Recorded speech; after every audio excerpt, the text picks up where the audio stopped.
What we have going on down here? What you doing down here? Oh, you're in a nice shady, cool spot. Looky there. Spencer's gonna come and get that thing. Well, here he comes.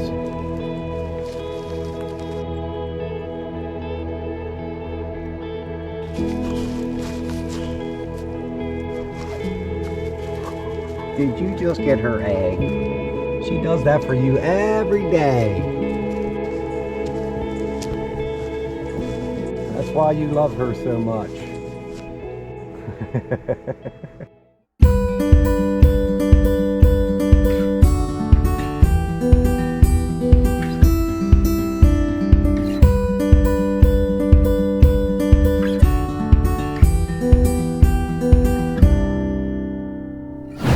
This is the hay feeder that I built a few years back. It's up off the ground, and it's got I put a roof over it. And on that side I have slats, and on this side I have fencing. And I stuck it long ways. It's made so you can eat from either side, but the goats seemed fine just eating from one side, and that way we didn't have to go into the pen to fill it. We could just walk up here and put the hay in, you know, from outside the pen. But what we're going to do is we're going to try to figure out a way. We're going to move this thing so both sides can be eaten out of. That way they're not fighting over the hay, and it'll just make everybody a little more comfortable.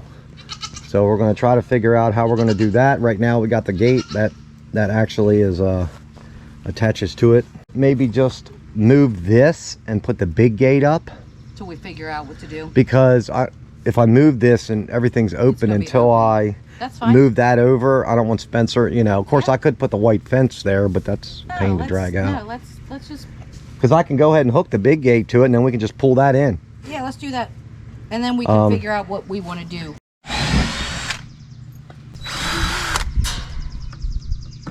What's going on, Spencer? We changing things around? Okay, I'll stand over here and pet Spencer, and you carry that and put it out in the field for the goats. You, sir, get back in here. I got this moved over.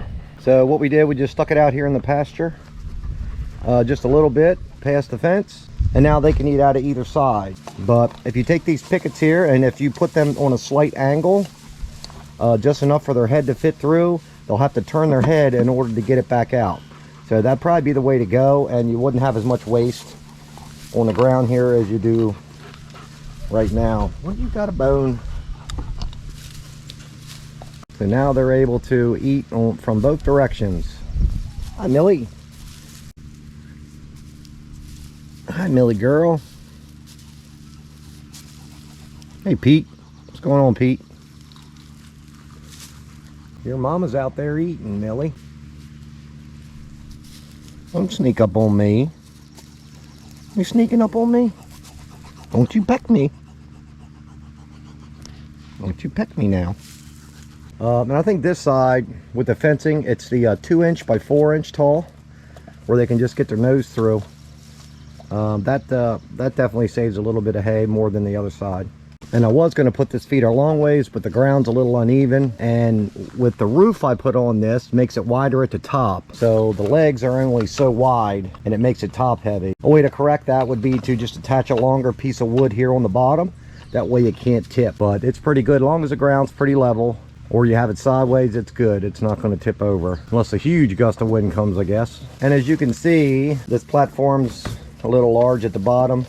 They stand in it to eat. But the good part about it is if it's raining, they can stand up in here and not get wet because of the roof.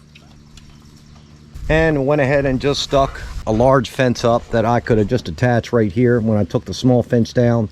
So a large gate that goes over to this pole. But I'm not gonna leave this here. This is just temporarily because I already have a large entry gate down there, so I don't need two. So I'd rather have a small gate here, and then I'll just continue over with the fence. Hi, Millie girl. You got a piece of hay sticking out your mouth. There you go. You want it? This is the only one this year that we're keeping from the babies, and she is a sweetheart, I must say. Definite sweetheart. Another thing that I've been putting off is my pond. I have some koi fish that I've had for probably 5 years. They stay in a pond here. So I have a filter, and then I have a UV light that the water runs through and cleans it. Well, the UV light broke about a week ago, and all the water turned green. So I just got a new UV light, so I'm gonna tear this old one out and put that new UV light back in. And usually within a couple days, this water will be crystal clear. So I noticed that this lily I have, this is the pot, and it is floating. It got so big. So I'm gonna have to pull that out, put the plant into a bigger container because it's outgrown that one. That's the second container I've had. I've stepped it up a little bit, and now I even got to go bigger. So that's a good thing. That means the plant is thriving. So let's get to it.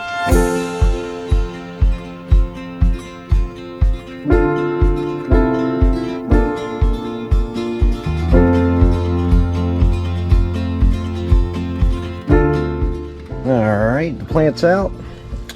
What this is the UV light, and this is the filter. Basically, the water comes in from the pump, which is in the water, comes up, goes down through the filtration system, out, and then through the UV light, and then comes out the waterfall. So this is what's bad. So I have a new one. So let's get this all unhooked and the new one installed.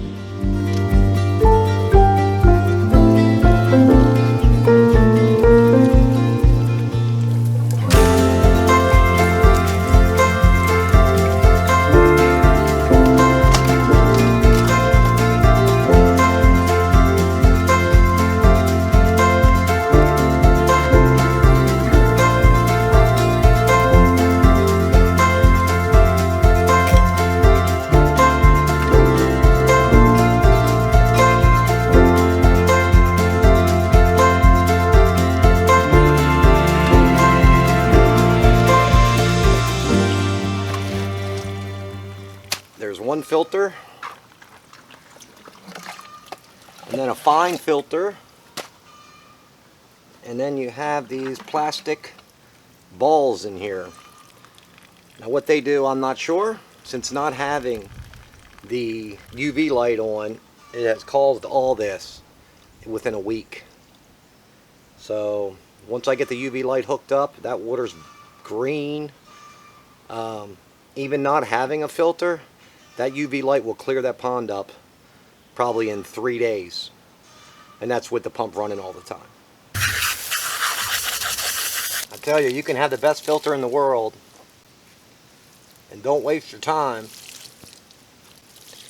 and not put a UV light in. Because I tell you what, I could use a UV light and not even use this filter, and it'll keep that pond a lot cleaner.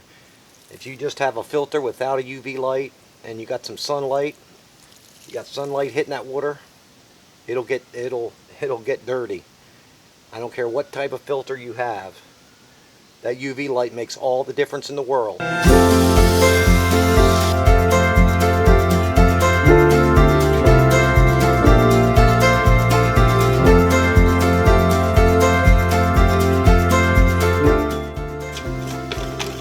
hoping. Yes, there's a bulb in. There's the bulb right there.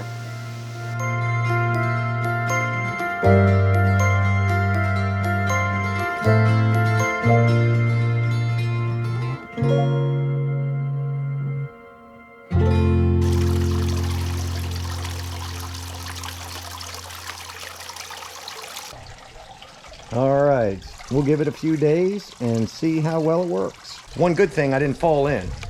That's a good thing. The way my luck goes, that could easily happen, no doubt. Just want to make a little confession to y'all. We give the goats their drugs, and I give them to them in the evening, and I find myself taking more of their drugs than they do. So now I don't know what to do. The goats are addicted. Spencer's addicted. My livestock guardian dog. The turkeys are addicted. I think the chickens are even addicted. I realized, man, that stuff is keeping me up at night. I'm running around, walking out in the woods, partying all night, waking Tammy up. She didn't like that. But I just couldn't help myself. So I'm trying to cut back a little bit. So I just want to share it with you. What I do is... the manly man thing. It's super manly. Eat my animal crackers. And what else you got, Tammy? I got strawberries that are not so pretty anymore, but the goats and the turkeys love them. Cool. You ready for your funny drug? Oh, there they go. Oh, holy moly. One. Piper. Take the whole thing, Piper. All right, Luna, where's Spence? Here. Here, Spence. There you go. All right, Pete, here. I can't hand you a strawberry. You'll take a finger. That's it for the strawberries. Oh, gracious. Good luck.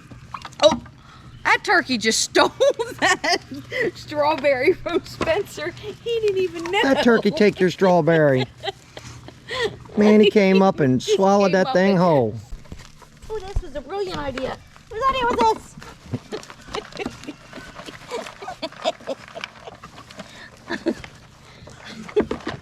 Oh my goodness. Good Lord. You're not getting in. My hand is in it. Pete. Here. Spencer. Luna. Nuggets. Told you it was crack cocaine. God. I gotta be honest, I'm feeling tired tonight.